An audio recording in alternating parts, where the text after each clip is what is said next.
আসসালামু আলাইকুম, সবাই কেমন আছেন?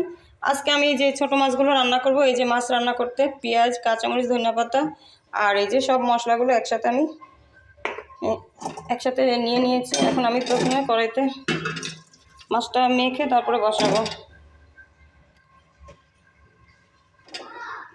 মাছের সাথে যে মশলাগুলো সব দিয়ে দিলাম, তারপর আস্তে আস্তে পেঁয়াজগুলো, কাঁচামরিচগুলো সব একসাথে দিয়ে দেব।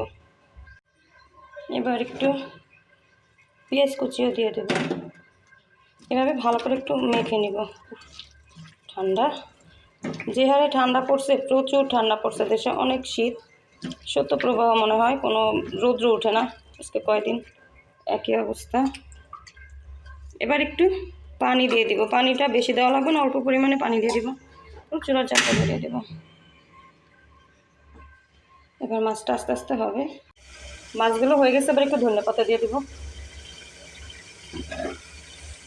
ছোটো মাছগুলো সাধারণত এরকম মাখিয়ে রান্না করলে অনেক ভালো লাগে, কারণ ছোটো মাছগুলো মাখিয়ে রান্না করলে খেতে মজা। আমি ছোটো মাছগুলো বেশিরভাগই এইভাবেই মাখিয়ে রান্না করি। তো সবাই এইভাবে, আপনারা ইচ্ছে করলে এইভাবে ট্রাই করে দেখতে পারেন, ভালো লাগবে। আর কালারটা অনেক সুন্দর আসছে দেখেন। তো সবাই ভালো থাকবেন, সুস্থ থাকবেন। আল্লাহ হাফিজ।